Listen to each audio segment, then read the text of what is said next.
नमस्कार विद्यार्थी मित्रों, ધોરણ 10 સામાજિક વિજ્ઞાન પ્રકરણ 5 ભારતનો વિજ્ઞાન અને ટેકનોલોજીનો વારસો ભાગ 1 માં આપણે ધાતુ વિદ્યા અને રસાયણ વિદ્યા એવા 3 કે 4 માર્ક્સના પ્રશ્નોની ચર્ચા આપણે કરી ગયા।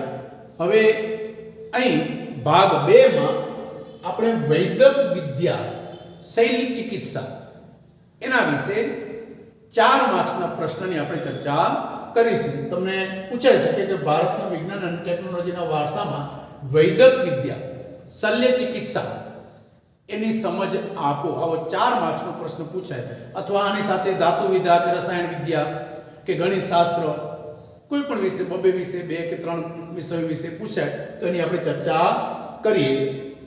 તો વૈદક વિદ્યા શલ્ય ચિકિત્સા ભારતનું વિજ્ઞાન અને ટેકનોલોજીના વારસાની અંદર આપણે જોઈએ તો પ્રાચીન સમયથી ભારતે વૈદક વિદ્યા અને શૈલ્ય ચિકિત્સા ક્ષેત્રે ખૂબ જ અભૂતપૂર્વ સિદ્ધિ હાંસલ કરી હતી।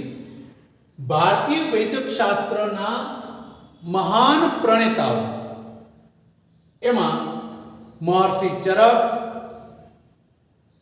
મહર્ષિ સુશ્રુત અને વાઘભટ્ટ એ પોતાના અનુભવો દ્વારા, પોતાના જ્ઞાન દ્વારા આ વૈદક શાસ્ત્રના શિખરો એમણે સર કર્યા છે। એમાં જોઈએ તો મહર્ષિ ચરક, જેનું પુસ્તક, જેનો ગ્રંથ છે ચરક સંહિતા, એ ગ્રંથમાં 2000 ઉપરાંત વનસ્પતિઓ અને અલગ અલગ એવી ઔષધિઓનું વર્ણન કર્યું છે। કયા રોગ માટે કઈ ઔષધિ, કઈ વનસ્પતિ, એનો શું ગુણધર્મ, એનો શું ઉપયોગ, એનું વર્ણન આવી 2000 ઉપરાંત વનસ્પતિ અને ઔષધિઓનું વર્ણન શેમાં કરવામાં આવ્યું છે તો કે ચરક સંહિતામાં, મહર્ષિ ચરકે। એ જ રીતે મહર્ષિ સુશ્રુત, એણે એમનો જે ગ્રંથ છે સુશ્રુત સંહિતામાં શૈલ્ય ચિકિત્સા એટલે કે વાઢકાપ, આપણે ચર્ચા કરી હતી કે વાઢકાપ તે વખતે પણ ઓપરેશનો થતા, વાઢકાપ થતા, તો વાઢકાપ વિદ્યા, શસ્ત્ર વિદ્યા ના એવા ધારદાર સાધનોનો ઉલ્લેખ કર્યો છે કે માથાના વાળને ઊભા 2 ચીરા અથવા તો 2 ભાગ કરી શકે એવા ધારદાર સાધનોનો ઉલ્લેખ શેમાં કરવામાં આવે છે તો સુશ્રુત સંહિતામાં। આડા નહીં, યાદ રાખજો, વાળના ઊભા 2 ભાગ કરી શકે એવા ધારદાર સાધનો એનો ઉલ્લેખ સુશ્રુત સંહિતામાં મહર્ષિ સુશ્રુતે કર્યો છે।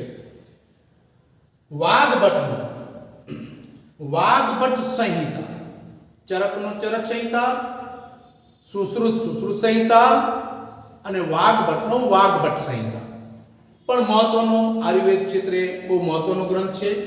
પ્રત્યેક વૈદ માટે આ ત્રણેય ગ્રંથો સુશ્રુત સંહિતા, ચરક સંહિતા અને વાઘભટ્ટ સંહિતા, આ ત્રણેય ગ્રંથોનો હાલના જે વૈદ્યો છે એના માટે ઉપયોગ કરવો એ ખૂબ જ, અથવા તેનો અભ્યાસ કરવો, એમાંથી જ્ઞાન મેળવવું એ ખૂબ જ જરૂરી છે। પ્રાચીન ભારતમાં હિન્દુઓના ઔષધ શાસ્ત્રોમાં ખનિજ, વનસ્પતિ, પ્રાણીઓના ઔષધિનો વિશાળ સંગ્રહ એમાં રહેલો છે। આ જે પુસ્તકો છે એમાં દવા બનાવવાની વિધિ, જે વનસ્પતિ હોય તો એ વનસ્પતિમાંથી કઈ રીતે દવા બનાવવાની એની સંપૂર્ણ વિધિ, તો દવા બનાવવાની વિધિ, તેનું વર્ગીકરણ, કેટલી માત્રા, કયા રોગ માટે કેટલી માત્રા, કયા રોગ માટે કઈ વનસ્પતિ, કઈ ઔષધિ, એનું આખું વર્ગીકરણ, તેનું વર્ગીકરણ તથા દવાનો ઉપયોગ, જેમ કે અત્યારે પણ ડોક્ટરો દવાનો ઉપયોગ કઈ રીતે કરવો એ દર્દીને કહે છે કે ભાઈ સવાર સાંજ અથવા તો સવાર બપોર સાંજ, જમ્યા પછી, જમ્યા પહેલા, ભૂખ્યા પેટે, દૂધ સાથે લેવી, આવી રીતના એના દવાનો ઉપયોગ. તો તે વખતે પણ વૈદો આ દવાનો ઉપયોગ માટેના સૂચનો એ કરતા. વાડકાપ કરવા માટે પ્યાલા આકારનો પાટો બાંધી. ત્યારે આપણે જોઈ ગયા કે શસ્ત્રક્રિયા થતી, ઓપરેશનો થતા. અત્યારે આટલી બધી પ્રગતિઓ હોવા છતાં આપણે જોઈએ છીએ કે જ્યારે પણ ઓપરેશન કરવું હોય ત્યારે લોહીના બોટલની જરૂર પડે છે. પરંતુ તે સમયે માનવના પોતાના જેને ઓપરેશન કરવાનું છે એનું જ શરીરમાંથી લોહી બહાર ન જાય, એનું લોહીનું પરિભ્રમણ અટકાવવા માટે પ્યાલા આકારનો પાટો બાંધતા, જેથી કરીને એનું લોહીનું પરિભ્રમણ એ અટકી જાય અને ત્યાર પછી એના ઉપર શસ્ત્રક્રિયા કરવામાં આવતી. પેઢું, કયા કયા ઓપરેશન થતા? તો પેઢું, મૂત્રાશય, સારણગાંઠ, મોતિયો, પથરી, હરસ, ભાંગેલા હાડકા.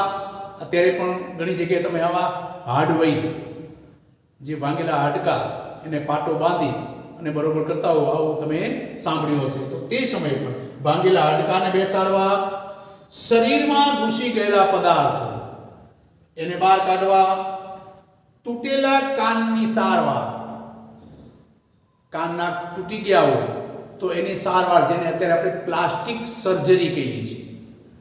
તો આવી પ્લાસ્ટિક સર્જરીની વિદ્યા પણ તે વખતના આપણા જે વૈદો હતા એ જાણતા હતા. મૃત શરીરના વાડકા કે મીણના પૂતળા દ્વારા વિદ્યાર્થીઓને પ્રત્યક્ષ જ્ઞાન પીરસવામાં આવતું.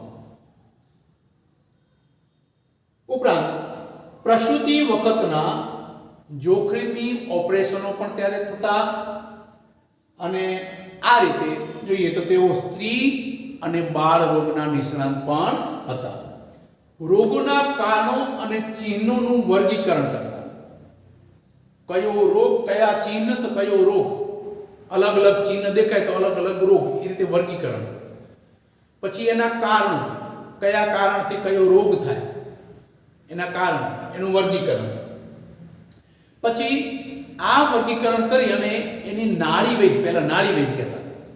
અત્યારે આપણે જોઈએ છીએ કે ઘણી વખત એવું થાય છે, દરેક જગ્યાએ નહીં પણ ઘણી વખત એવું થાય છે કે લેબમાં આપણે બધી જ લેબોરેટરી કરાવ્યા પછી પણ ડૉક્ટર ચોક્કસ નિદાન કરી શકતા નથી અને અઠવાડિયાની દવા, પછી 10 દિવસની દવા, પછી ફેર ન પડે તો દવા બદલાવી આપે છે.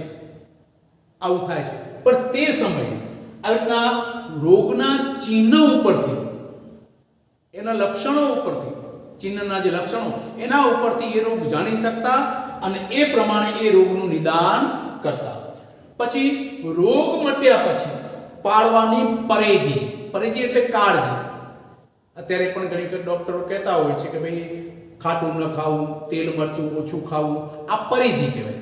તો એ રીતે રોગ મટ્યા પછી પાળવાની પરેજી પણ આપતા.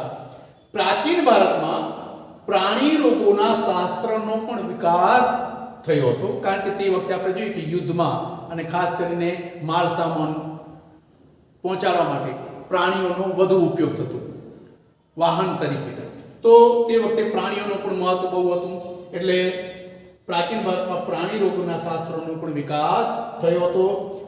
અશ્વ એટલે ઘોડા, હસ્તી એટલે હાથીના રોગો પર ગ્રંથો લખાયા, જેમાં હસ્તી આયુર્વેદ તથા શાલીહોત્ર એનું અશ્વશાસ્ત્ર, શાલીહોત્રનું અશ્વશાસ્ત્ર એ પણ પ્રખ્યાત છે. વૈદક શાસ્ત્રના વિદ્વાન વાઘભટ્ટ એણે નિદાન ક્ષેત્રે પોતાનો જે ગ્રંથ લખ્યો જેને કહેવાય છે અષ્ટાંગ હૃદય. એક માર્ક્સના પ્રશ્નમાં આ તમારે પૂછાય, અષ્ટાંગ હૃદય તો કે વાઘભટ્ટ, વાઘભટ્ટનો ગ્રંથ તો કે અષ્ટાંગ હૃદય, અને આપણે વાઘભટ્ટ સંહિતા, એ જ રીતે ચરક સંહિતા અને સુશ્રુત સંહિતા. તો આ આપણે એક માર્ક્સમાં પ્રશ્ન પૂછાય એવા અને 3 માર્ક્સનો સમગ્ર પ્રશ્ન પણ તમારે પૂછાઈ શકે. હવે આપણે જોઈએ ગણિત શાસ્ત્ર. તો અહીંયા પણ તમને એક 4 માર્ક્સનો પ્રશ્ન પૂછાય કે ભારતના વિજ્ઞાન અને ટેકનોલોજીના વારસામાં ગણિત શાસ્ત્ર અને વૈદક શાસ્ત્ર એનો પરિચય કરાવો. તો આપણે વૈદિક વિદ્યા એ જોઈ ગયા. હવે આપણે ગણિત શાસ્ત્ર પણ જોઈએ. તો જે ગણિતથી આખી દુનિયાનો વ્યવહાર ચાલે છે, આપણે જોઈએ કે આજે ગણિત દરેક બાબતમાં ગણિત એ મહત્વનું છે. એટલે આખી દુનિયા વ્યવહાર આ ગણિતથી ચાલે છે. તે ગણિત શાસ્ત્ર ક્ષેત્રે પણ ભારતમાં અગત્યની શોધો થઈ હતી.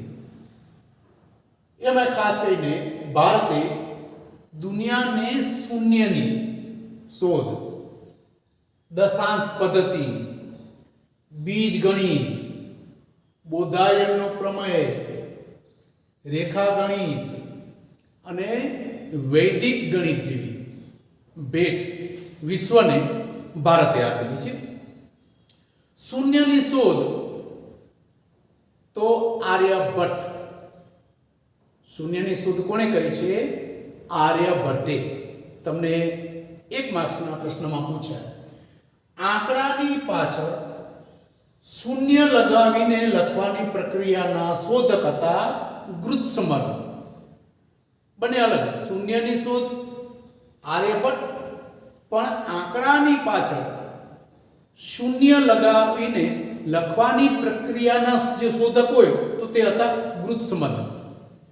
બે અલગ અલગ છે, એટલે ધ્યાન રાખવાનું. 1 માર્ક્સના પ્રશ્નમાં પૂછાય ત્યારે ગુરુત્સમર્ગ ઋષિ હતા.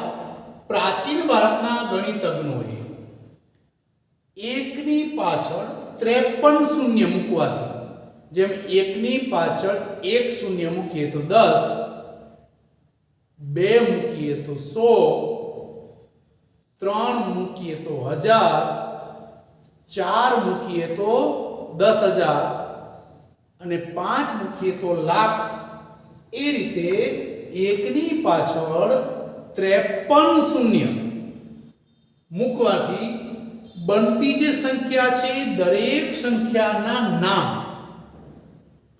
ખરવ ને, અબજ ને, કરોડ ને, 10 કરોડ ને, એ રીતે સંખ્યાનું નામ એ નિર્ધારિત કર્યા છે.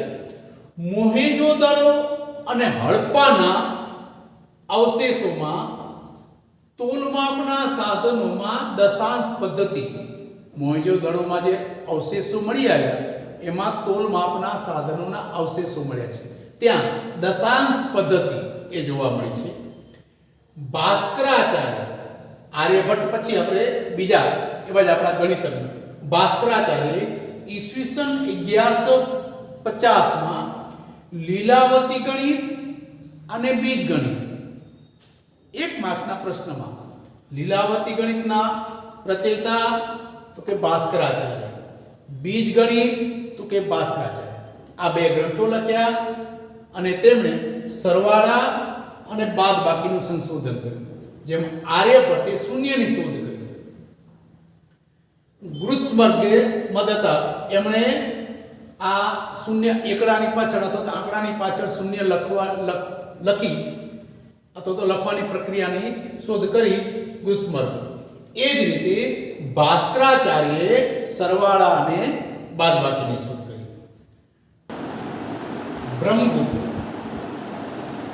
બ્રહ્મગુપ્તે સમીકરણના પ્રકાર એ બતાવ્યા.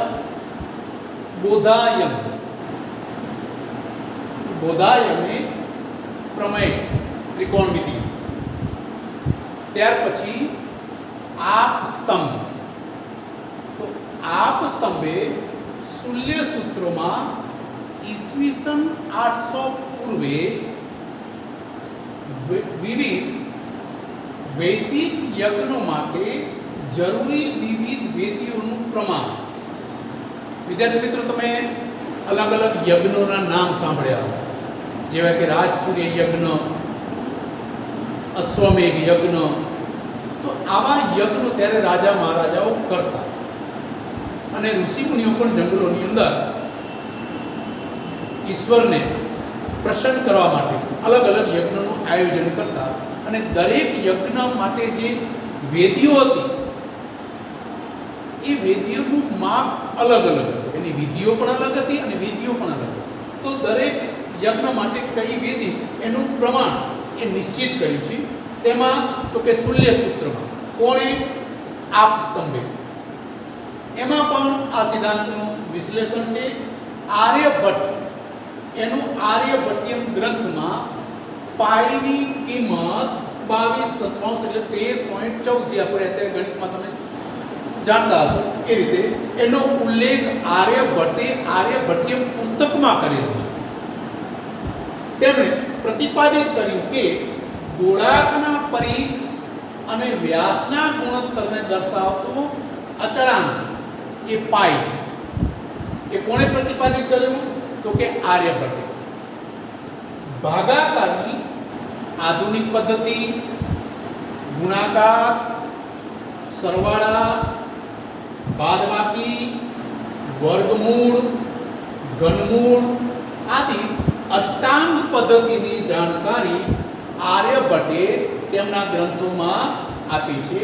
તેથી આર્યભટ્ટને ગણિત શાસ્ત્રના પિતા તરીકે ઓળખવામાં આવે છે. અહીંયા 3 માર્ક્સનો એક પ્રશ્ન તમને પૂછાય કે આર્યભટ્ટને ગણિત શાસ્ત્રના પિતા તરીકે ઓળખવામાં આવે છે.